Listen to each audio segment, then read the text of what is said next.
Hello friends, आप देख रहे हैं आपका चैनल शेयर बाजार विद आयुष। और दोस्तों बात करेंगे इस वीडियो में बीएचईएल के बारे में। तो दोस्तों आज बीएचईएल के फर्स्ट क्वार्टर के नंबर्स रिलीज हुए हैं, किस तरीके के नतीजे निकल कर आए हैं फर्स्ट क्वार्टर के, हम बात करेंगे इस वीडियो में। तो वीडियो को आप लोग पूरा ज़रूर देखिएगा क्योंकि हम इसमें डिटेल एनालिसिस करेंगे कंपनी के नंबर्स का।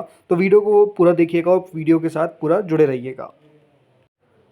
सो फ्रेंड्स, हम कंपनी के नंबर्स पर आ चुके हैं। हम बात किसके बारे में करने वाले हैं? हम बात करने वाले हैं कंसोलिडेटेड रिजल्ट्स की। ये बात ध्यान रखिएगा। सो दोस्तों रेवेन्यू फ्रॉम ऑपरेशन से शुरुआत करते हैं। तो देखिए कंपनी का जो रेवेन्यू फ्रॉम ऑपरेशन है, सो देखिए हम फ्रेंड्स कंपनी के नंबर्स पर आ चुके हैं। रेवेन्यू फ्रॉम ऑपरेशन कितना था? सो देखिए प्रीवियस ईयर सेम क्वार्टर में कंपनी का जो रेवेन्यू फ्रॉम ऑपरेशन था वो करीबन 5,000 करोड़, ठीक है, 5,003 करोड़। वो बढ़कर 5,484 करोड़ पर हमको देखने को मिला। तो ओवरऑल आप देख सकते हैं कि यहाँ पर अगर ओवरऑल क्यू ऑन क्यू देखा जाए तो डेफिनेटली हमको एक ग्रोथ देखने को मिलेगी in terms of revenue, right. वहीं अगर बात करता हूँ प्रीवियस क्वार्टर की, तो 8,260 करोड़ का दोस्तों कंपनी का रेवेन्यू है, जो घटकर कितना रह गया है? 5,484 करोड़। तो क्या बहुत खराब नंबर्स है क्यू ऑन क्यू? देखिए ऐसा नहीं होता है।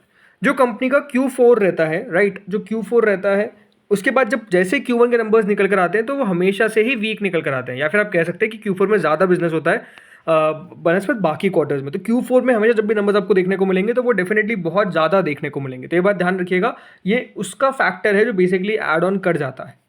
Total revenue, right, other income को अगर जोड़ के कंपनी के टोटल इनकम के बारे में बात करते हैं तो कंपनी की दोस्तों जो टोटल इनकम लास्ट ईयर तक थी सेम क्वार्टर में वो 5,117 करोड़ की थी, जो बढ़कर 5,581 करोड़ पर आ गई है। लेकिन इससे प्रीवियस क्वार्टर में जो कंपनी का दोस्तों यहाँ पर कह सकते हैं टोटल इनकम है वो 8,416 करोड़ का है। तो ऑब्वियसली बात है Q1 की तो हमको डिक्लाइन देखने को मिलेगा। तो रेवेन्यू बेसिस पर हम कह सकते हैं कि वाई एक आपको बढ़त देखने को मिली है और Q1 में गिरावट देखने को मिली है, और उस गिरावट से ज़्यादा चिंता होने वाली बात नहीं है। अब आते हैं दोस्तों जो सबसे इंपॉर्टेंट फैक्टर जो हमेशा रोल प्ले करता है बीएचईएल के नंबर्स में, वो है कि कंपनी कितना बेसिकली यहाँ पर प्रॉफिट कर रही है या फिर लॉस कर रही है। तो कैसा रहा है परफॉर्मेंस, चलिए अब सीधे ये देख लेते हैं। तो दोस्तों कंपनी ने सीधी बात है कि नुकसान करा है, जी हाँ। फिर कंपनी ने लॉस रिपोर्ट करा है। 276 करोड़ का लॉस इस बार बढ़कर 278 करोड़ के आसपास पहुंच चुका है, 279 करोड़ आप कह सकते हैं। और इससे प्रीवियस क्वार्टर में कंपनी मुनाफे में थी।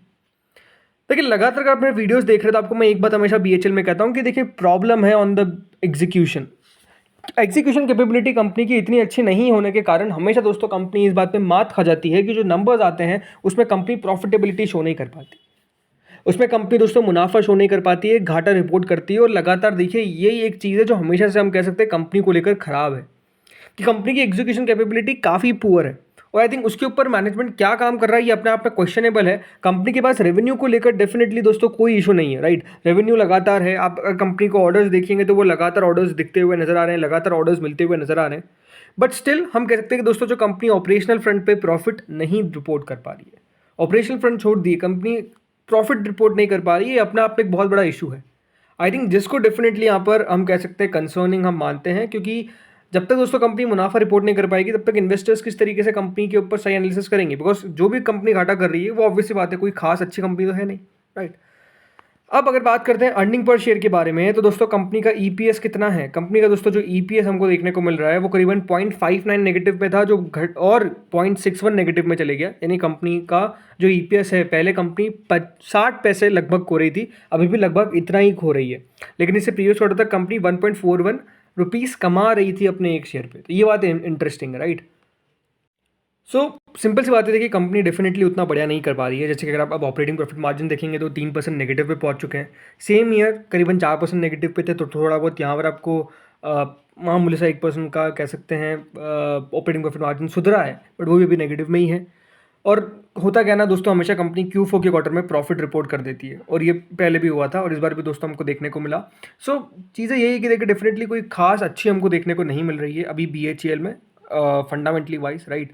कंपनी प्रॉफिट रिपोर्ट नहीं कर पा रही है, जो अपने आप में एक बहुत बड़ा इशू जो है वो डेफिनेटली बनता हुआ नजर आ रहा है, राइट। अब ये देखना है यहाँ पर कि आगे होता क्या है। लेकिन अब अगर हम बात करते हैं कंपनी के ऑर्डर बुक को लेकर, राइट, कि कंपनी के ऑर्डर बुक कितनी है, तो देखिए order book outstanding as on 36/2024। तो अगर आप देखेंगे पावर में करीबन 1,01,140 करोड़ के आसपास है। करीबन 75% याद रखिएगा जो कंपनी की ऑर्डर बुक है, आउटस्टैंडिंग ऑर्डर बुक है, वो बेसिकली पावर से है।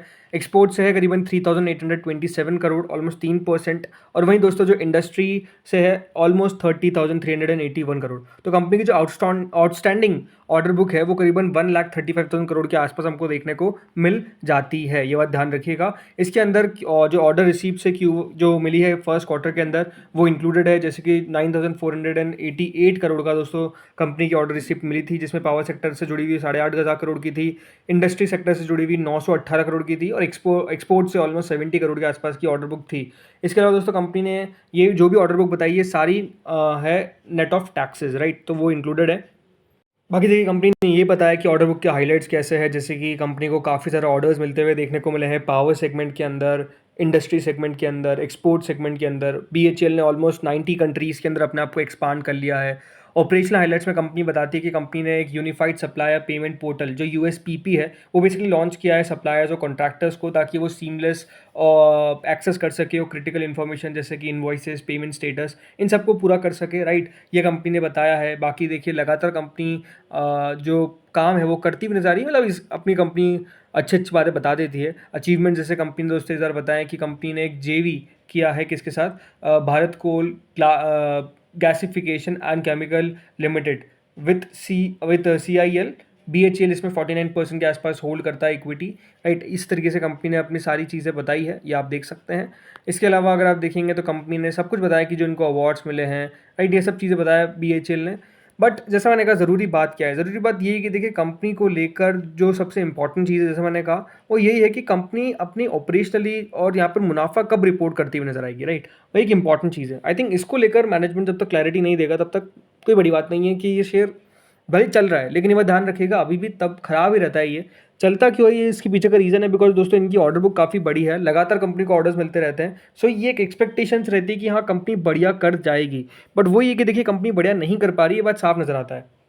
बाकी दोस्तों नतीजे जो थे वो डेफिनेटली मार्केट आज में निकल कर आ गए थे, और मार्केट आज में हम कह सकते हैं कि बाजार को बहुत ज़्यादा एक्सपेक्टेशन नहीं थी, जो एक्सपेक्टेशन थी उसके आसपास ही कंपनी के नंबर्स निकल कर आए। इसलिए अगर आप रिएक्शन देखेंगे तो कोई ख़राब नहीं आया, मतलब ज़रूर ₹2.40 नीचे बंद हुआ, लेकिन अगर आप शेयर को देखेंगे तो कोई खास गिरावट देखने को नहीं मिली। बल्कि जैसे मैंने कहा नंबर्स मार्केट आज में निकल कर आ गए थे, लेकिन इस पर ज़्यादा फर्क पड़ता हुआ नज़र नहीं आया। मात्र ₹2.40 के आसपास आपको शेयर गिरता हुआ दिखा है। बड़ा देखते हैं यहाँ पे, आप देखिए कल किस तरीके से करता है, देखने वाली बात होगी, क्योंकि शेयर के अंदर ओवरऑल देखा जाए तो नो डाउट दोस्तों तेज़ी तो लगातार बन रही है। 335 का इसका 52 हफ्तों का हाई है, लेकिन अगर आप लास्ट 5 डेज में देखेंगे तो स्टॉक में थोड़ा सा अब यहाँ पर निचले लेवल्स के आसपास कंसोलिडेशन देखने को मिल रहा है। स्टॉक हो सकता है कि देखिए यहाँ पर बेस क्रिएट कर जाए। ये इंपॉर्टेंट है कि देखिए 300 रुपये के ऊपर रहे, अगर 300 रुपये के नीचे चल जाता है तो फिर डेफिनेटली गिरावट हमको बढ़ती हुई देखने को मिलेगी, राइट। अब हो सकता है देखिए कल बहुत सारी ब्रोकरेजेस की रिपोर्ट निकल कर आए, और ब्रोकरेज का टारगेट नो डाउट दोस्तों जो करंट लेवल्स पे ट्रेड कर रहा है उसके आसपास तो आने से रहा, राइट। हो सकता है कि देखिए ब्रोकरेज अपना व्यू थोड़ा सा पॉजिटिव कर ले तो बात अलग है, बट नो डाउट दोस्तों अगर ब्रोकरेज का टारगेट नीचे आए तो स्टॉक में कल पिटाई होती हुई नजर आ सकती है, गिरावट होती हुई नजर आ सकती है। कोई बहुत बड़ी बात नहीं है, क्योंकि ब्रोकरेज का जैसे डाउनग्रेड आएगा ये शेयर दोस्तों आपको नीचे फिसलता हुआ नजर आएगा। अब देखते होता क्या है, कल कौन सी ब्रोकरेज रिपोर्ट निकल कर आती है, जैसे आएगी वो आपके साथ मैं कल शेयर भी करूँगा कल वाले वीडियो के अंदर। कल देखते किस तरीके का मूव आता है। जैसे मैंने कहा बाजार जब चल रहा था तभी नंबर्स निकल कर आ गए, तो तब उतना खराब रिएक्शन देखने को नहीं मिला। बट अगर यहाँ पर कल ब्रोकरेज ने कुछ नेगेटिव बातें उठाई और वो डाली तो नो डाउट दोस्तों उसका असर पड़ता हुआ नजर आएगा। अगर कुछ पॉजिटिव चीज़ डाली तो हो सकता है तेजी भी कर जाए, क्योंकि ये बात अगर आप देखेंगे तो लगातार कंपनी ऐसा नहीं कि पहली बार लॉस रिपोर्ट करा है, बहुत क्वार्टर्स में लगातार कंपनी रिपोर्ट करती आती है लॉस, बट उसके बावजूद भी शेयर में जैसे मैंने कहा कोई खास बड़ा इफेक्ट पड़ता नहीं है, राइट। तो ये काफ़ी ज़्यादा हम कह सकते हैं ये जो शेयर है वो चौंकाता है। खराब नंबर्स पर भी देखिए स्टॉक बढ़ जाता है, ये अगर आप देखेंगे तो लगातार कंपनी के साथ हो रहा है। तो फ्रेंड्स इस वीडियो में इतना ही था, होपफुल आपको वीडियो बढ़िया लगा होगा। बाकी आप लोग बताइए BHEL के नंबर आपको किस तरीके के लगे। इस वीडियो में इतना ही था, अगर अच्छा लगा हो तो लाइक करिएगा, चैनल से पहली बार जुड़े सब्सक्राइब करना। Thank you friends for watching this video.